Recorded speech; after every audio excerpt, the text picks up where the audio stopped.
This is exactly right. Capture your favorite summer feeling with Pandora Jewelry. Discover a collection inspired by the sunshine, freedom, and moments that make the season unforgettable. From sun-kissed metals to personalized pieces ready to be engraved with your summer mantra. Each design moves with you from beach days to golden nights and every memory in between. Shop Pandora Jewelry's new summer collection in-store or online at pandora.net and let your summer unfold. Goodbye. Sometimes the hardest part of therapy is just getting started. For real, which is why having help that's flexible, accessible, and easy to fit into your life matters. And that's exactly what Talkspace is designed for. Talkspace therapy and psychiatry is covered by most insurers, and most insured members pay a copay of $0. Part of the mission of Talkspace is to provide quality care that is accessible and affordable, whether or not you're insured. Talkspace has really made it just a kind of no-brainer to try therapy. If you're nervous about talking to someone, if you're nervous about the money, if you're nervous about leaving the house, you don't have to deal with any of that. They have covered it. And for me, like, that is best way to get into therapy. Take all the what ifs out. You know you got to do it. You know you do. As a listener of this podcast, you'll get $80 off of your first month with Talkspace when you go to Talkspace.com/MFM and enter promo code SPACE80. That's SPACE80. To match with a licensed therapist today, go to Talkspace.com/MFM and enter promo code SPACE80. Goodbye.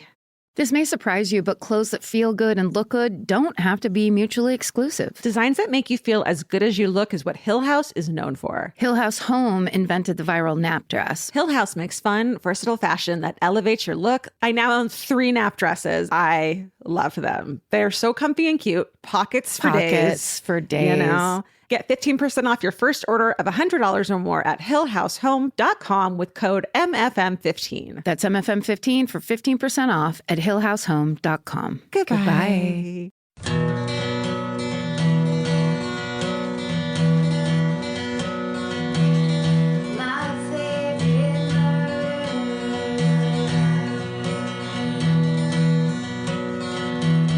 Are you ready to do a minisode? I'm ready, you know. And my husband's here, Larry Arancio. I'd like to thank Karen Kilgaren. Oh, Georgia Hartstock. Oh, she's so lovely. You know, she's been around so long. You know. Clearly, we're watching the Emmys. The great actress Ann Dowd just won a Best Supporting Actress in a Drama Series Emmy. And we're so happy for her. Oh my God, we have loved her since day fucking one. Mimi would play her in a miniseries of her life. In the miniseries we're going to produce about Ann Dowd's life. Yeah. And Mimi has the cadence down perfectly. Okay. You know, my agent, what a lovely person.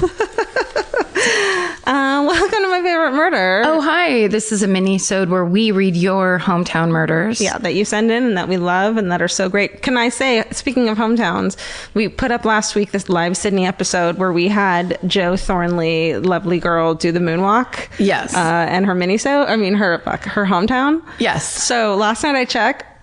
Her podcast, Zealot, that she mentioned, is now number 3 on the Comedy iTunes podcast. Yes, people have been sending pictures of that. For a little while, she was right underneath Joe Rogan. She was the number 2 podcast. Oh, that's higher than us then. She was destroying worlds. That's amazing. Yeah. Cool. Mm-hmm. Yeah, I just think it's so awesome that like Murderinos were like, well, I want to listen to this, and now she's like, fuck huge. Yes. And she was so hilarious. Yeah, she was super cool. I haven't listened to it yet. I promise I will by the next episode, and then we'll never talk about it again.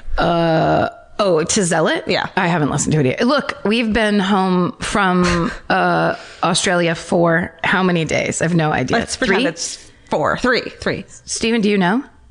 Thursday. He just know. Yeah, it's been a fever dream. 3 days? 5 days. 5. Wednesday, Thursday, Friday, Saturday. Today's Sunday. Oh, 5 days. Yeah, and I feel like I'm getting crazier by the day. I know I am. Yeah. Because I'm sleeping in 4-hour increments all day long. Me too. And watching TV and going into strange worlds. Like I did a thing where I was only watching Matthias Schoenaerts movies. I don't know if that's really how you pronounce his name, but he was the guy from Far From the Madding Crowd and Rust and Bone. He's the insanely gorgeous, talented films. What's that? Art house films? Yeah, I'm only into art house films and films that are shown in houses or art museums. Art galleries. But anyway, it was almost as if... Yeah. You know, you do a thing where you're only watching like movies from one actor or one thing, and then you're in that world. So it's like a sub-world from the weird world I'm already in. Well, guess what? What? We're not. Here we are in my apartment again. Finally, it's been so long. I'm so excited. I can't wait to record an actual episode this week in my apartment, like normal human beings. I know. We don't have to pick one from the city we're in. Yes. And we normally wouldn't have put up that Sydney live episode so soon, but because of the what we'll call the Melbourne incident. How about the Melbourne meltdown? The Melbourne meltdown. We wanted people to know, like, it turned into some weird thing where people were talking more about it than knew about it. And so it was getting very dramatic. So we wanted people to know what the real story was. So from here on out, regular episodes, regular minisodes until we just can't do an episode. And we'll put up a live one. Brisbane was good. I mean, that first night in Melbourne was great. Yeah. We had lots of great shows. We did. Auckland was hilarious. Yes. And we had several special guests accidentally on that show. Yeah, it was a good show. So many choices, everybody. So this is the Minisode. Will you guys send us your hometown, family, whatever the fuck murders that we love? And these ones are specifically from Australia and New Zealand, right? To kind of close out the theme of what our life has been like. Cap it off. I found we bring home. Vince bought us an extra large suitcase to bring home all of our beautiful presents that we got in Australia. And Georgia sent me away from the airport with a bag that I didn't eat. She was like, "This is yours. Take this with you." Yeah. And I put it on the counter. I went to sleep for 2 days, whatever, got up and started looking through the bag today. And God bless you for putting in a full bag of those caramel koala bears. Oh, those caramel koalas. There's a whole, so I had like 15 caramel koala bears that are the best candy, so delicious. And they were just sitting there. I thought I didn't bring any candy home except for those candy bars that we got in New Zealand. Yeah. Anyway, long story short, God bless the caramel koala bear. Rest in peace. Because I destroyed all of them. But that was exciting. Okay, so then my first... I'm going first, right? Sure. You just said? Oh. Did you? Probably in my brain, and you heard it because we're on the same fucking wavelength. I felt like you, I was waiting for you to go first, so I think that you must have heard that. I was getting that vibe. Yeah. I'm going to start with the subject line. Detective Dad says it wasn't a dingo. Okay. The dingo story. I am obsessed with this. Okay. Hi, Stephen, Karen, Georgia, Mimi, Elvis, Dottie, George, and Frank. Well, love it. That actually has a nice rhythm to it now. It does. Nobody can die. I can't wait for your arrival down under. Isn't that fun? Oh my God. It happened. The past. I saw your tour dates and practically peed myself with excitement, but more on that later. Really? I hope so. Firstly, your podcast has helped me connect with my parents after many years of being a very difficult teenager. Oh. Wow. But we found common ground with a passion for true crime. Oh my God. I love that. The guilt of being a bad teenager and your parents still loving you is a really rough thing to go through. Yes. Because you're like, your guilt and shame turns into you being a dick still. Yes. And there's nothing I regret more than I never stopped fighting with my mom my whole life. And I should have stopped when I was in my early 30s. Yeah. But we were so reactive to each other that we just fought all the time. And at that point, she's been a grown woman the whole time you guys have been fighting. So she's not going to change. And unfortunately, it's up to you. Yes. Which sucks and is hard. And you're like, well, she's an adult. She needs to change. When really it's like, she's not going to change. She's not going to change. It's your mom. It's how you want to deal with it. Yeah, that's exactly right. It's like, it's up to you. And I think that also that was so long ago before I was ever in therapy. And you were really young. I don't think you had a lot of time to figure that out. Yeah. I think it's that. And yeah, when you don't know that there's an option that you can actually stop having that engagement, it's such an amazing thing. Because I just believed, well, this is how I am, and I'm always going to be this way. My mom way. and I don't get along. Yeah, that's it. It's just she's always going to infuriate me and say that the thing I was thinking about the other day is she used to always criticize my clothes and say I was dressing too young, and I was in my early 20s. Oh my God. She was so crazy. She was so crazy when it came to appearance shit. She was really fucked up. Yeah. So like I was looking through something. Some deep shit. Like you got to think in her, that's some deep seated shit of what'll people think about me. Yes. You know, 100%. So that's some fucked up shit that you can't fix. She can't fix that. No, because she had double alcoholic parents. Oh yeah, she had it coming every direction. Yeah, my mom would say, my grandma, when I moved in with her and my mom when I was 18, I'd be leaving the house and my grandma would be like, to my mom, "Are you gonna let her dress like that?" I'm a fucking 18-year-old girl. Yes, yeah, she is gonna let me dress like that. The thing I would always end up screaming was, "You don't have good taste. I don't care about your taste. Right. Like, I know you'll never like my lug-soled boots. Yeah, you're not supposed to like them. The point is that adults don't want to hang out with me. Yes. All right. Sorry. No, that's good. But I have to say, and I've said this before, she was so right about 90s fashion, because she'd always be like, you all look like hobos, boys and girls. And if you see pictures like early 90s where it's so cool, it's the huge plaid shirts where you're basically dressed like a boy stoner from the 70s, and like a what are they called, a beanie? And yes, shit. But it's so cool. Chokers, beanies, baby bangs, angry faces, smoking, Kurt Cobain. So cool. Guys, we're in the middle of an email. But we love this reunion. It's very nice to hear about. Okay. So my mom is a true crime author. Wow. Oh. And my dad is a detective. What? Why did we stop Get me this? Adopted immediately. For real. Okay. My dad's a detective mostly known for his work as the lead detective in the Lindy Chamberlain case, aka A Dingo Ate My Baby. This fucking case. This email, which I would love to say is my hometown murder, but since an inquest in 2012 and to avoid a defamation lawsuit, we have to say it was a dingo that took the baby. Okay, listen to this. What? So, instead, my hometown murder. So instead, my hometown murder comes from a city called Perth, which had some of the most notorious serial killers in Australia in the 80s and 90s. Perth, we know. We know Perth. We'll be back, Perth. We got yelled. Just please know, Perth and Adelaide. Every single citizen, seemingly from both cities, came to yell at us for not visiting those cities. Yeah, and we understand, and we're coming. No brag, but every single citizen. Okay. Okay. So instead, my hometown murder comes from the city of Perth, which had some of the most notorious. My parents packed up from the dingo crime scene and were like, where can we go that has less dingoes but is more murdery? Oh, Perth. So this is the murder of Shirley Finn.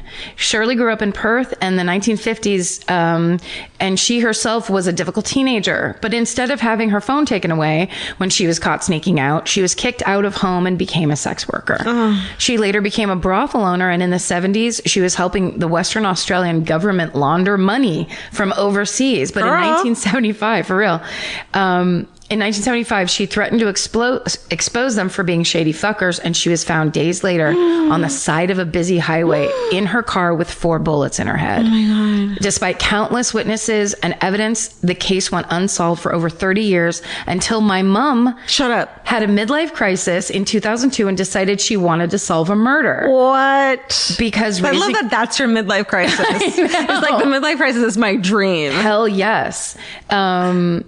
Because raising 3 kids wasn't hard enough. That was the end of that sentence. Since then, it's been 15 years of hard work, tears, and some more tears. But finally, on September 11th, 2017, that just happened. That's like 2 days. What day is it? There was an official inquest into the murder the same day as your live show at the Enmore Theater, which I'll be at, and which is why I practically peed myself. Oh, got it. It did come back around. Fingers crossed she gets justice and Mom can finally get some time to listen to MFN with me.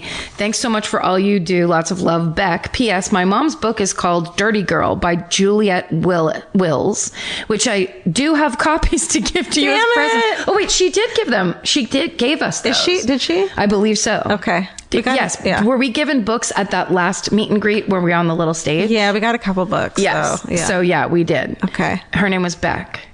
Everyone's name was Beck. You pointed that out. That's Beck and Gemma. Beck and Gemma. Gemma.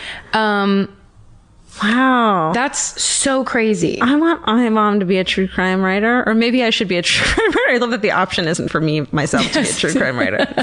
You want Janet to do it? Yeah, I want Janet to do it. No, you have to do it. You can do it. I can do it. Absolutely. That's fucking cool. That's a good one, Steven. Do you know about the dingo thing? Because I want to know more of what she's saying, because what I thought was maybe one of us should do it at some point. Yeah, well, basically is the dingo ate my baby. They were like, no, the dingo did not eat your baby. And they sent her to jail for years and years and years. And then they overturned it just recently. Because they found the baby clothing in the dingo lair. Yeah. But she just said that's not true. Everyone knows that she did. Yes. So I want that part. Yes, I thought that's what that email was going to be. Me too. Can she please email us? Beck, but maybe she can't, like she's saying defamation reasons. If the legal thing is what it is, her dad can't say promise anything. we won't tell that you did it. We promise. Oh, you mean we won't talk about it on the air? No, we'll talk about it on the air, but we won't say where we got the information.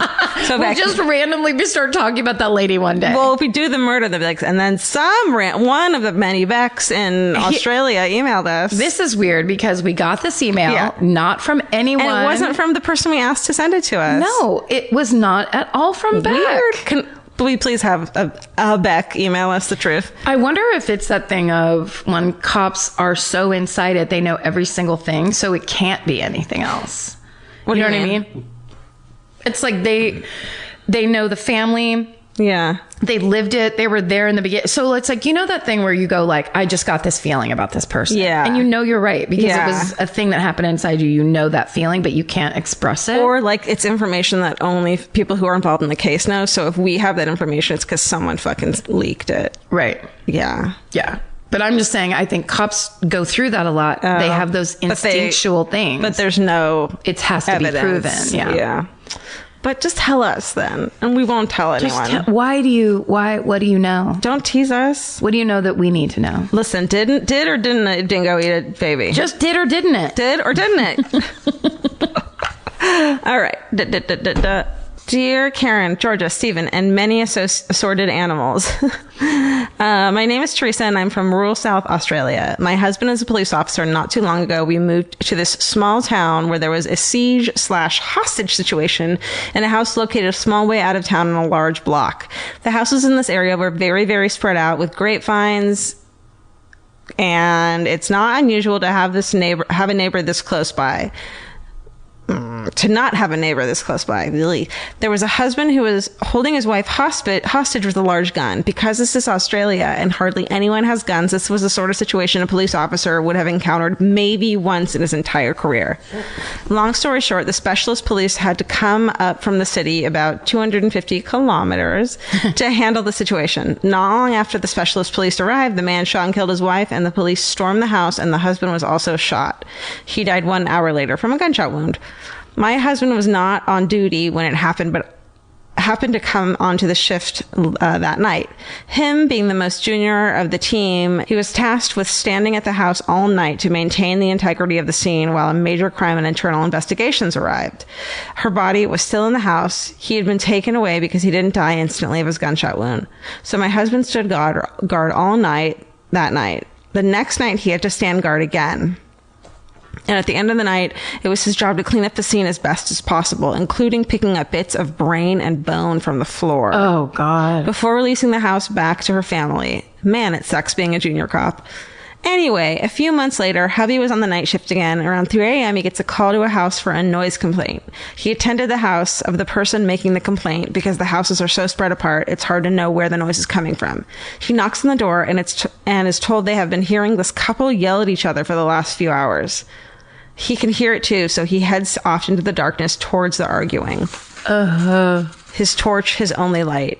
He's walking around for 5 minutes and he finds a house, the apparent source of the arguing voices. He walks onto their veranda and it dawns on him. He's been here before. He looks through the window and can see the bullet holes in the wall with the ballistic markers still under them.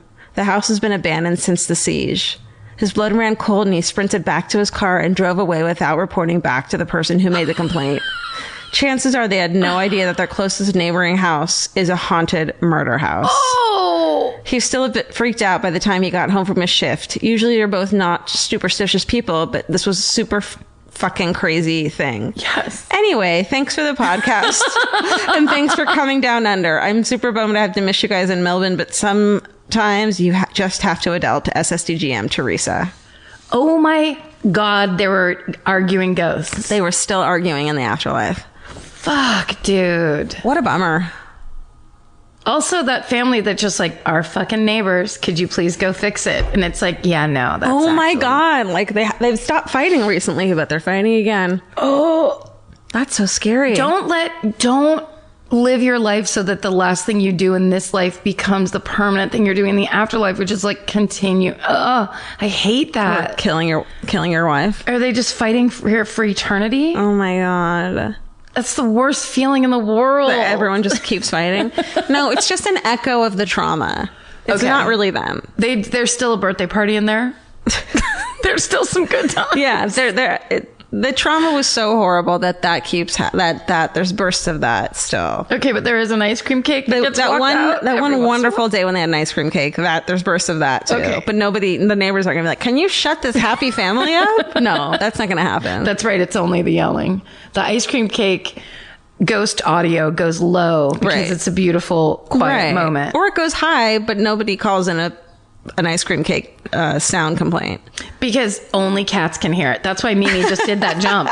She was like, I was so happy. Whoever lived here in this apartment before, they were very happy. It's really annoying.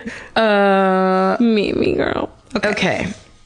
This podcast is brought to you by Squarespace. Every successful small business starts with someone saying, I wonder if people would actually buy this. Squarespace gives you everything you need to find out. From consultations to events and experiences, you can showcase your skills with a customizable website designed to attract clients and grow your business. With Squarespace's collection of cutting-edge design tools, anyone can build a beautiful, professional online presence that perfectly fits their brand or business. Get paid on time with professional invoices and online payments. Plus, streamline your workflow with built-in appointment scheduling and email marketing tools. Head to squarespace.com/murder for a free trial. And when you're ready to launch, use offer code MURDER to save 10% off your first purchase of a website or domain. Goodbye. You know your favorite summer clothes by what actually makes it into your suitcase. Find the outfits you'll wear all season long at Quince. Quince's 100% European linen pants, dresses, and tops are the pieces you'll reach for all summer long. They're lightweight, effortless to style, and they start at just $32. Their denim is soft and comfortable, and their organic cotton sweaters are perfect for layering when evenings get cold. Quince's beautiful 14-karat gold jewelry adds a subtle finishing touch. So I just went to Italy, and you bet I brought my 100% European linen scoop neck midi dress along with me in the color of floral waterfall, and I wore that thing all over Italy. It was like the perfect day to night. It just looked so pretty, and I felt like I looked sophisticated while still being comfortable. Make your summer wardrobe feel easier. Head to quince.com/MFM for free shipping and 365-day returns. Go to QUINCE.com/MFM for free shipping and 365-day returns. Quince.com/MFM. Goodbye. Every piece of furniture you own has a story. Sometimes it's an heirloom, and sometimes it came with the house because it was too heavy to move. If you're ready to start a new chapter with your home decor, there's Article. Article makes it effortless to create a stylish, long-lasting home at an unbeatable price. They take great care in curating their collection, focusing on pieces that stand the test of time. We've talked about Article for a long time. There are pieces in that catalog that are so affordable that are room changers. And if you go through there and there's like a little something you don't even realize you need it until you see how they have stuff set up or what style combinations that they're doing with. They do the boho chic. There's mid-century. It's a little bit modern. It's something new. Like there's so many choices in there, and it's not going to break the bank. As someone who's interested in tons of different styles and time periods, Article covers them all in one place. I love that. I know I've mentioned already how much I love my entryway table, but I swear to God, because the path that it's on, I pass it 4 times a day, and I love it more every time. Article is offering our listeners $50 off your first purchase of $100 or more. To claim, visit article.com/murder, and the discount will be automatically applied at checkout. That's article.com/murder for $50 off your first purchase of $100 or more. Goodbye. Are you ready for New Zealand online video game demon? BFF killer. Yeah. Shit. Hi, Karen, Georgia, and Steven. I love your podcast. Always listen to my car on the way to and from work so my husband doesn't think I'm a total creep. Parentheses, he is a detective and is already convinced I only married him for his access to crime. I would love nothing more than to use a cop Fuck yeah. for his anecdotal participation.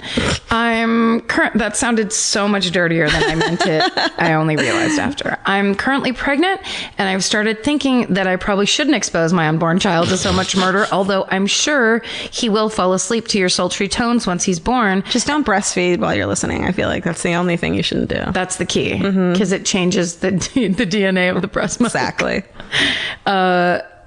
He'll listen to your sultry tones once he's born. Apparently, they start to recognize voices in the womb. Oh my God. I'm either producing a baby murderino or the next generation serial killer. Time will tell. Yay. Okay. I wonder if this is the woman that just really quick sidebar, a lady at the Melbourne show, I think it was the second or third night, I can't remember, brought a 1-month-old baby That's right. with her that was wearing, was it the first night? She was, the baby was wearing headphones the whole show. Like blockout noise headphones. Yeah. Not like she was rocking out to No. Jay-Z or whatever. No, this is not going to go inside you, but it Like was a month-old baby in her arms. I almost screamed out loud. Me too. It was disturbing. I got so excited. I just love babies. I got so excited. It was a pretty good baby. Yeah. Okay. And it was just sleeping the whole time. Yeah, and didn't give a shit. No. Okay. Anyway, my hometown murder comes from a small suburb called Highland Park in Auckland, New Zealand. I actually stumbled across a secondary crime scene while walking my dog the day after it happened. Ugh, the dream. In February 2013, Byron Armstrong was playing an online video game, Magic the Gathering, Stephen, which he was apparently obsessed with, Stephen. He was playing against his friend Henry. Henry had apparently defeated him again. And after hearing voices in his head telling him that Henry was a demon, Byron drove to his house, grabbed a kitchen knife, and stabbed his friend multiple times. Over a game. Yeah. And your voices in your head, I guess, more likely.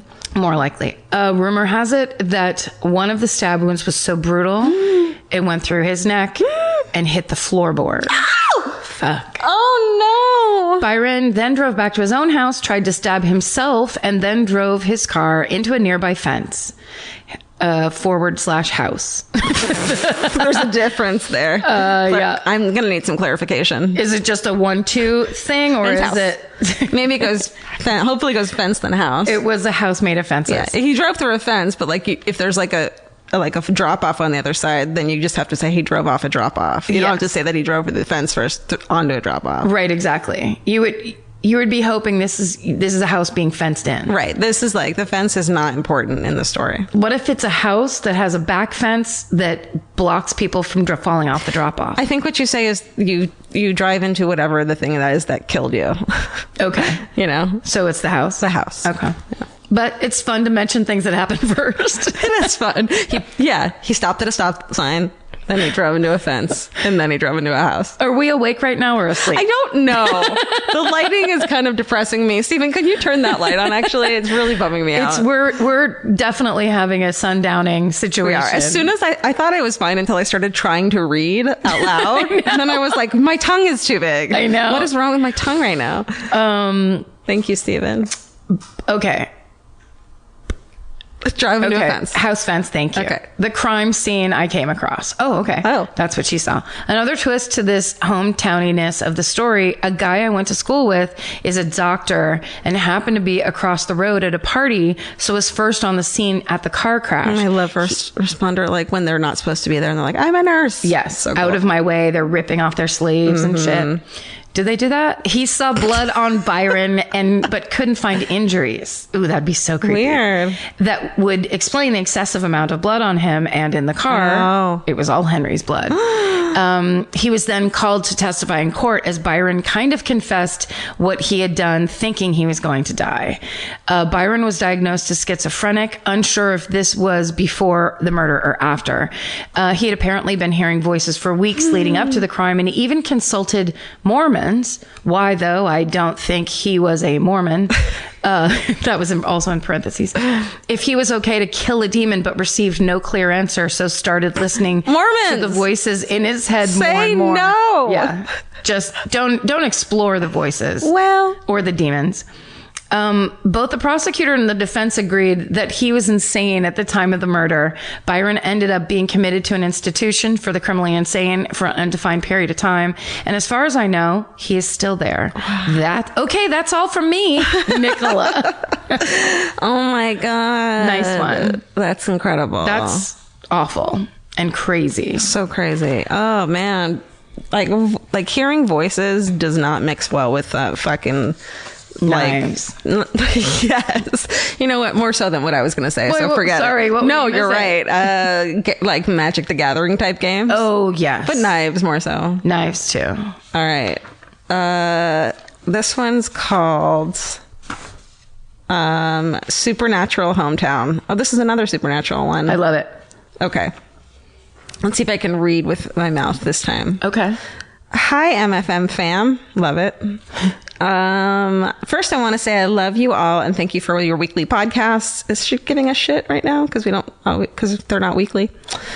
What? They're bi-weekly. Yeah, I know. We couldn't be giving more. I recently moved. Sorry. Listen. Look. I recently moved from Auckland to Auckland. God damn it. To Auckland. You got this. I got this. Words. To take a job on a private yacht that will soon be leaving for Fiji and beyond. We met her. Yeah. Yep. Yeah, I remember this. Yes. Lucky for me, yeah, we were asking her about rooms and stuff, right? Mm-hmm. Pretty fucking cool. Yes. She was really pretty. And then you're like, oh, you can't have a job like that unless you're really pretty. Yes. Right. People don't want you on their yacht unless you're like an 8.5. Yeah, totally. Yes. Lucky for me, we'll still be here for the show on September 6th. My new job is exciting, but sometimes I get homesick, and MFM has kept me close to my family, who are also murderinos, which leads me to this supernatural 2-generation story. Hell yes. My mom's side of the family has a history with supernatural activities, such as seances, Ouija, and mediums. One summer, when my mom was visiting my family in Alabama, her aunt put together a seance with the whole family. She was 12, and this was her first seance. Not knowing what to expect, she sat down at the massive oak table and joined hands with her relatives. Oh my God, I want to be there so fucking badly. Would you do a seance? Hell yeah. Okay. Let's do it. Okay. Her aunt led the event, and pretty soon 2 legs of the heavy table were rising and slamming on the ground, violently tapping out messages. 1 tap meant A, 2 tap B, etc. And since my great aunt was a medium, she could also feel who was making contact. I don't believe in that shit. Well, yeah, once you get down to like a T or an S, you're just sitting there for like 22 taps. Is it a T? One for... No? Okay, is it Is he still going? It's a U still. Okay. No, wait. It started... It 2 stopped. T's? So TT. Near the end to the crazy night... Near the end... To a crazy night, talking to dead people, there was a message for my mom from her father's relative. Quote, be careful of Robbie M. Name and names from across the universe? From a male relative. Shit. Flash forward 10 or so years when my mom is living in Arizona and at a nightclub. Nope. Living in Arizona and at a nightclub, my God, my brain, with a couple of her girlfriends. She started dancing with a very handsome man who she instantly was attracted to. He was good looking, suave, a little mysterious, and just said all the right things. It wasn't until she learned his name that her heart dropped. Roberto M., but you can call me Robbie. Oh. She immediately remembered the message from the seance and started to see how persistent and oddly aggressive Robbie actually was. He wanted to buy her drinks. He wouldn't leave her side and wanted her to come home with him. She kept saying that she couldn't drink because she was the designated driver and had to drive her friends home that night. Good girl. He wasn't giving up, so she suggested to meet him at a 24/7 diner after she took her friends home, and he agreed. Later that night, she drove to the diner, her stomach in a knot, and couldn't believe what she had gotten herself into. He never showed. To this day, she said that she would have gone home with him if it wasn't for the message from the seance telling her to stay away, and is convinced that he would have done something horrible to her. After listening to MFM, she totally supports fuck politeness, now realizing that she never had to show up to the diner herself. Yeah. Now, this is where the story gets even more creepy. Uh-oh. 2 months ago, I went out to dinner with my mom and had a very attractive guy as our waiter. He was charming, talkative, really forward. Not long after he asked for my mother, right in front of my mom, I might add. Wait, not long after he asked for my number, right in front of my mom, I might add. We didn't catch his name when he came to the table, but it ended up being Robert. being Rob. Mom didn't like him, not just because of his name, but how, quote, perfect he seemed. I knew her story of Robbie M. I love that. Like, no, he's too fucking nice. Yeah, fuck him. get away. It's like totally our people. That's like Jason Priestley. No thanks. No, gross. Get your fucking cheekbones out of here. I knew her story of Robbie M, but felt no connection could be made with this one. After a week of texting, I began to really dislike him, as he was very forward about religion. He made a point to tell me he thought that Catholics are of a higher standard of people. Oh, that's not true. They kept saying he wanted to meet up for a walk in the park or go hiking.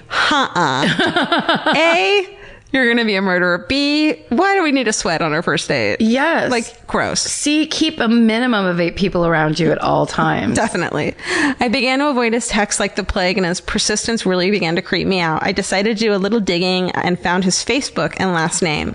He was a Rob M. I Googled him and discovered that he had recently been convicted of second-degree strangulation. Oh my God. Third-degree sexual assault and disorderly conduct.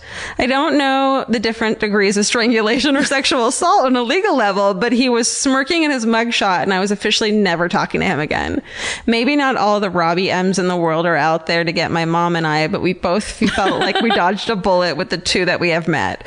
Both my mom and I thank the relative from my grandpa's side who warned us to be careful and to stay sexy and not get murdered. Again, love you all. Can't wait for September 6th. SSDGM, Heather.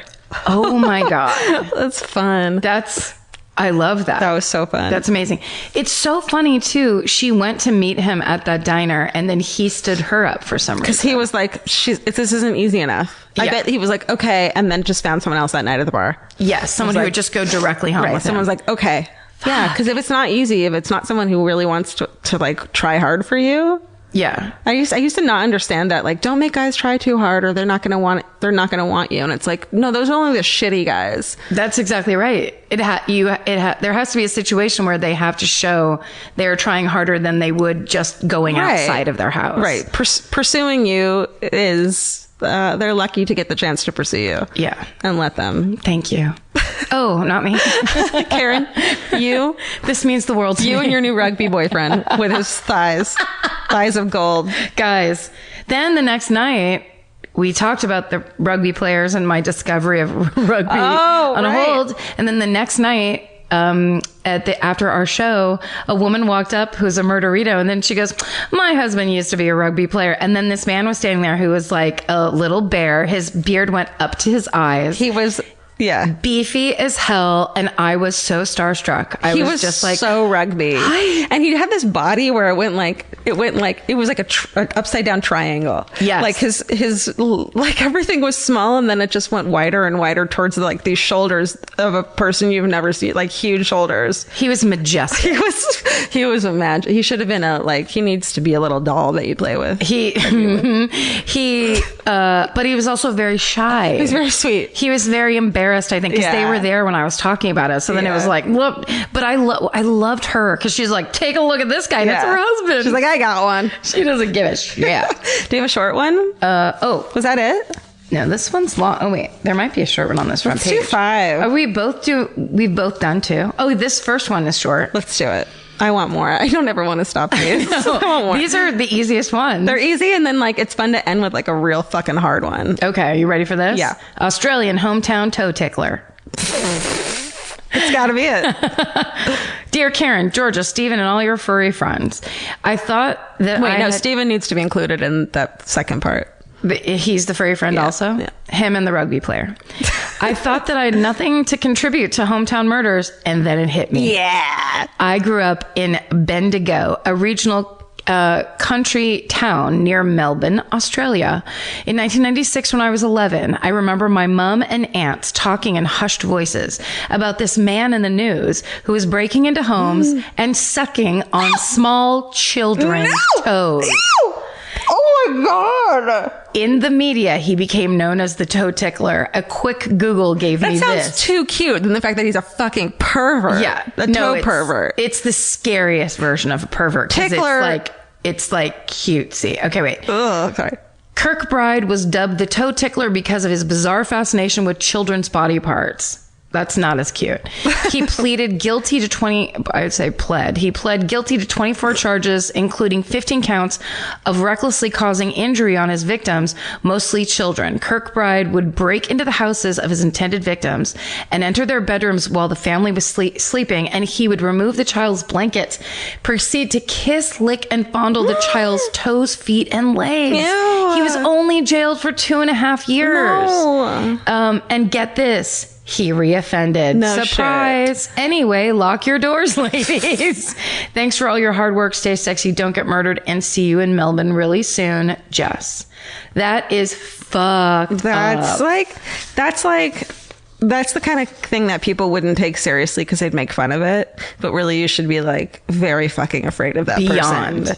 Well, and also just as a child, that's so disturbing. Yeah. He looked like such a creep. Yeah. I mean, it even is like one thing to suck on adults' toes, but like to do that to children. Ugh. Like, children are gross too. You know what I mean? And you're still okay sucking on their toes. They're all smelly and They smell. they always went to bed with a sucker stuck to their cheek and yeah, stuff. like then it's they just, stepped in gum get and out like of here. never got it off their foot. remember the story from my hometown? That was my friend Audrey's story about the Petaluma tickler. And he tickled butts. He broke into rooms and I don't think he was a pedophile. I think he was just like a gateway pervo. But That's right. I think he was a foot tickler that then I think you're took right. liberties. Oh, Wow. well, that's how I wanted to end it. Yeah, kind of in that, ew, let's take a shower because that was disgusting. Yeah, like there wasn't a murder, but I'm still really creeped out kind of a thing. That's what we want. That's the fucking money spot. So if you have those stories, guys, if you don't have a murder and you're like, there's no crime in my town. No, you got a story. You got a story, and I'll remind everyone, because I brought this up at a party last night, of the Swiss cheese pervert, which to me is perfection. The story of a local pervert who tricked women into looking at a piece of cheese while he masturbated. It's the best thing to tell people He about. tricked women into looking at him masturbate with a switch. What if he tricked women who were into watching him masturbate into looking at a They're piece like, of Swiss yeah. cheese? Ooh, what's this cheese? How dare you? The logic of it is, look at this cheese. Yeah. Actually, no, now I'm forcing you to look at me masturbating, right? You could have used it didn't have to be a dairy product. Right. It could have been a shoe. little whistle, Anything. but it'd be too far from his mouth, but some kind of a Well, that's what this podcast is all about. Dairy, masturbating. holding up dairy. Yeah, we want to know about your hometown perverts. Thank you guys for listening. Oh, yeah. So myfavoriteMurder@gmail.com. Thanks for listening, everyone. Yeah, to send yours in. Send it in. And definitely describe it in the subject line so Stephen picks it. Yeah. And I guess that's it. That's it. Stay sexy. Don't get murdered. Bye. Bye. Where is that? Elvis, you want a cookie? Yeah. Good boy. Capture your favorite summer feeling with Pandora Jewelry. Discover a collection inspired by the sunshine, freedom, and moments that make the season unforgettable. From sun-kissed metals to personalized pieces ready to be engraved with your summer mantra. Each design moves with you from beach days to golden nights and every memory in between. Shop Pandora Jewelry's new summer collection in-store or online at pandora.net and let your summer unfold. Goodbye. This may surprise you, but clothes that feel good and look good don't have to be mutually exclusive. Designs that make you feel as good as you look is what Hill House is known for. Hill House Home invented the viral nap dress. Hill House makes fun, versatile fashion that elevates your look. I now own 3 nap dresses. I love them. They're so comfy and cute. Pockets for days. You know, get 15% off your first order of $100 or more at hillhousehome.com with code MFM15. That's MFM15 for 15% off at hillhousehome.com. Goodbye. If audiobooks are your thing, or if you've been meaning to listen to more of them, you should check out a podcast called Earsay, the Audible and iHeart Audiobook Club, hosted by Cal Penn. Each episode spotlights standout audiobooks on Audible across all kinds of genres: sci-fi, comedy, romance, thrillers, and more, with Cal talking to guests who help break down what makes each story worth listening to. It's a fun, easy way to discover your next great audiobook. Check out Earsay on the iHeartRadio app, Apple Podcasts, or wherever you get your podcasts. Goodbye.